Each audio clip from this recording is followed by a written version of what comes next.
subbuteo, where we pull up a stool, we flick to kick, and we dissect the beautiful game, one craft beer and one tabletop at a time. So grab a glass and pull up your figures into position. It's time for flick off. Hi Adrian. Hi Beth. Rightio, let's do the honours again with our subbuteo bottle opener. It's a Get Leckie, it's called, this beer. Just finished bottling.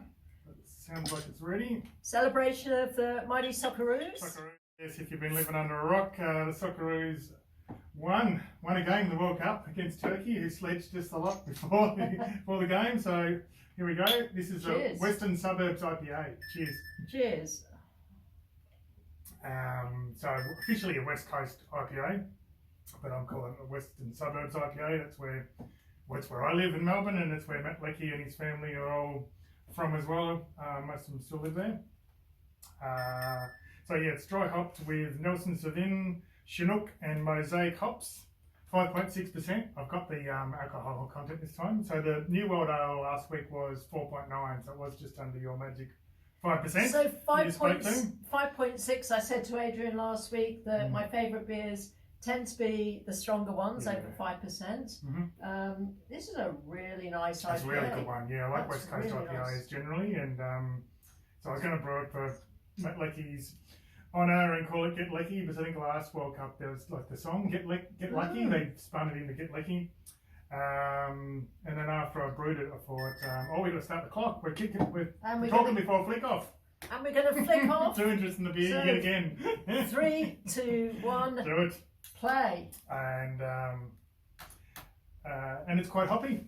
It is hoppy. It's after a Socceroo. It's got to be hoppy. There we go. Oh, there's a video ref on that one. Oh, that's a VAR. VAR on that one. Shocker. Yeah, I think that one is officially offside. I actually shared on our Facebook page one of Aaron Kunda after his amazing goal. I already made one of various players for the World Cup sort of spoof beer labels. I think I'd like to do an Irakunda one, especially after that, of an oyster stout. I'm not sure if they do brew kits of the oyster stout, but I could do a stout. Yeah. I was thinking, Beth, you're going to love this joke too. Oh no. Oh no. I'm going to have to brew it for Christmas, but it'll pair nicely with roast turkey. Boom, boom. Okay. That could be red card, that one. Didn't like that one. Roast turkey. Hopefully that's my last joke of the day. Well, yeah. Well done, Australia. We're super proud down here. Fantastic result. Yes. Hence the shirt and a big, big congratulations to the Socceroos. Yeah, great. Awesome. Great to get a win to kick off and give us in a good position now. We'll see how we go. 2 more tough games. Okay. Okay, now into subbuteo talk. Today's topic is keepers. So we'll talk a bit about the evolution of the subbuteo figures. Beth's got some ones that I've never seen before, which is awesome. We'll show some photos zoomed in so you can actually see them, but you won't see much at all in front of me, but they're quite interesting to look at. So evolution of the keepers. I'm sure there are a few of you folks watching at the moment who remember the ones on the rod, and we'll do some photos of that. So they were just like an outfield player initially, were they? They're the originals were just figure as a player. No, because he's actually crouching. So he's crouching in a goalkeeper position. Yeah. He looks like he's crouching on the toilet, but yeah. He does look a bit like that. Oh, Adrian. So, they're the ones more... Oh, you got that's the spring one though. I've never seen them in magazines, but never seen one in person. Yeah. So the spring ones, they talked about it being the live action goalkeeper. So this was the original box, and it was the live action. It was absolutely hopeless because any ball, the ball would hit it and just bounce off it. So it was absolute rubbish. Could you just wave it around, hit it away? It's a bit of a wobble on a spring. So that would have been in the late 70s, I think. Yeah, okay. Yeah, the ones I'm more familiar with were from the 80s, which you got 2 of them there. So yeah, all the ones I had were the guy diving backwards, but I thought, yours is actually knocked to one side. Some were to one side. I think that you could buy as well. You had one there to one side, didn't you? Yeah, the ones that break. Broke today. Yeah, so some could lean to one side. And I remember having as well one that you could interchange different goalies. There was one stick and you come in. That was pretty hopeless as well, because fit for a while, but you can imagine moving them on and off, and it sort of wears and doesn't work that well. I think the base though was bigger, which is good for having the goalie. The base was a little bit bigger, probably a legal width. And look, I suppose that a lot of I know that a lot of these original keepers were more the subbuteo keepers. The new guys. These are fascinating. So this is it wood? No, this one's just plastic. It's sort of the wood look. So this is like the cheaper version. So I think when I first come back in 2016, I think it was, before I sort of invested in the bigger metal goalies, or better metal goalies, I got one of these cheap ones through Steve Dietrich, or a couple of them, which is still handy for putting on the table when people are learning to sort of shred your pitch with the metal ones. So they're pretty much the same size and look as these guys that then come out for a while. So this was from my subbuteo.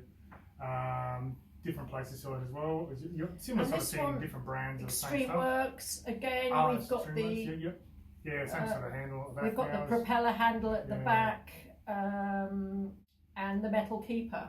Yeah, so it's been a bit of go for years, really. When I come back until what happened last recently? Year. Yeah, it was pretty recent, isn't it? Last year, was it? Then all these sort of, I presume, 3D printed sort of ones come out. Christian Haas, and you've got one of the American ones, haven't you? Yeah. Oh, this is, that's right, this is the American ones, isn't it? One doesn't have the number. No, this is the turtle. This is the turtle from Haas, and it's really, I'm sure you guys can tell us as well, but it's revolutionised goalkeeping in table football, fistiferals. I think it has made it harder to score. Yeah, Adrian, what do you think? Initially I was probably in the group that didn't like it. It didn't look as much like a player, but now it's normalised to me now. It looks like a player to me, and it's still within the international rules of the sizing. Yep. And so it's mainly the thickness that makes it harder to chip, really. Yep. A couple of little bits that are probably wider, but where I like it now in terms of the lack of reduction in goals is a bit like real football again. A bit like FIFA football. You have to get more central to score. You can't. Previously you just got in the shooting area up really wide, which is hard to stop people without giving away a fouling. And you had a really good chance at scoring. Someone like me could chip pretty well. You think you're on every time you got in the box. Now you can't. You look at this going, I've got no chance. So it makes you actually play to break the opponent down more. So I like that aspect to it now. So all in all, I think Adrian and I both think that we now prefer these keepers. Friends of mine who are watching me play for the first time said, why have you just got a big foot on the end of the stick? And now I look at it, I see what they mean. But so those are the evolution of the subbuteo table football keeper. So it's been the same for a long time, really, and that sort of has changed quite a lot, which is cool. Okay, on to the football side of things. So there's been a lot of goals in the FIFA World Cup, but there's a lot of really great performances by keepers, so we've probably chosen a really good topic even in advance of the leading games. So maybe we'll do the same sort of thing. We'll talk about the evolution of keepers as I sort of see it, and then we'll talk about what's been going on this month in the World Cup. So when I've sort of been reflecting on keepers and the connection to the evolution of table soccer, was the keepers to me have evolved as well. Like I sort of thought back to the 80s and probably earlier when you had the Shilton, Seaman, Jeff Olver, who Beth actually knows before when I listed his name down, Zenga, Shilevert, Schmeichel. They were big-bodied people, really tough as nails, and it sort of evolved. A lot of them were athletic. Now it's lean, tall keepers who are really athletic. And also, has been for a while now. And also keepers that obviously can use their feet. They become an outfield player, the sweeper keeper that I know we'll talk about. But the things I remember from keepers in the past, no gloves. Back in the day, and not even that far ago, the early 70s, no gloves. And then went to just the green gardening gloves. I was going to mention those. We didn't have the gardening gloves as a kid, but I've seen pictures of those. But they were light green with a dark green, tractor tree.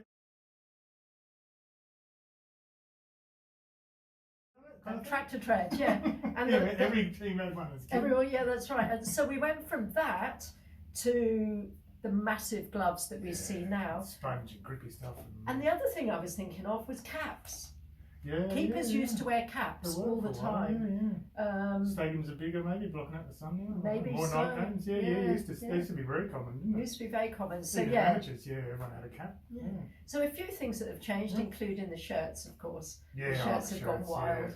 Shirts are crazy. We'll have to show some pictures of those. As well, the crazy shirts probably dialed down a bit more now. They're a solid colour, but used to have crazy bright keepers kits. How are we going? Adrian, we need pause for a hydration break. We need a pause for a hydration break. We need a sponsor for a hydration break. We need a sponsor for a hydration break. So here's our hydration break. Yes, or dehydration break. Maybe we could call it dehydration break. Dehydration break. So pull up your beers, folks. 3 seconds. 3 seconds. 3 sips. Oh no.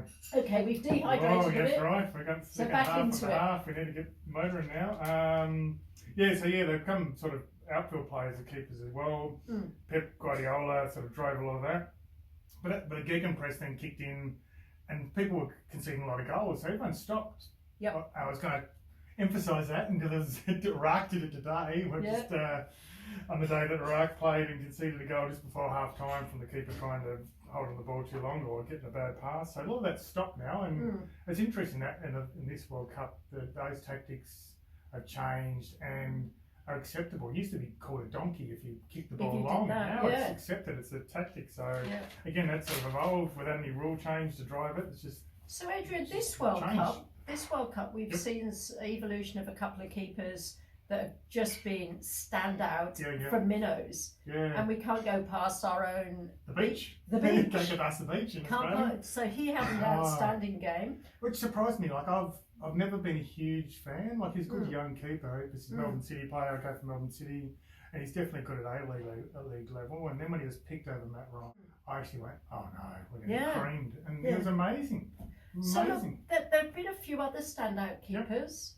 Any others from this World Cup? I didn't do it in my notes. What did you write down there? So the Saudi Arabia keeper, Al-Awazi, he was outstanding. And then the other one who no one would have heard of before this World Cup is Vizinha. He's in his 40s. He played for... is it Cabo Verde? Yeah, Cabo Verde. And he was absolutely outstanding, had tears after the game, and he was great. And then the other one, of course, was Becker, who had a great game as well. Morocco creamed them, didn't they? First half. Morocco was all over them, and Becker. That's right. So, it's a really good... keepers won't cling around, unfortunately, for Iraq today, but... Poor old Hussein. Otherwise there's been some great keepers. Some of your favourites from the past? From the past, Well, I guess, there have been a few, going way back to the 58 World Cup. There was a keeper that played for Russia, USSR, who was known as the Black Spider. Black Spider, was that Yashin? Yes, Spider, Yashin. He was called that. He was called the Black, and he played in 4 World Cups. Even though he was white, played the back jumper, though, the black shirt off. This is just black and white. I couldn't call him that assume it was black, but there you go. And then we've got, you can't go past, obviously, Dino Zoff. Zoff and Buffon, both Italian players. I'm a bit sad that Italy aren't in the World Cup, they were amazing. Sorry, Italians. And then we, of course, Oliver Kahn. And then more recently, there's Martinez for Argentina. He's one of your favourites, is he? He is not one of my favourites, but you have to say he's a bit of a bit of a showman. I think he's. You'd love him if you're an Argentinian, right? He's one of those players. You're on your team, you absolutely love him. Everyone else hates him. He does his job. And I suppose, lastly, Adrian, do you remember the scorpion kick? Oh yeah, Hadida. Yes, absolutely. He's standout, and the scorpion kick, the hair. He was just a character.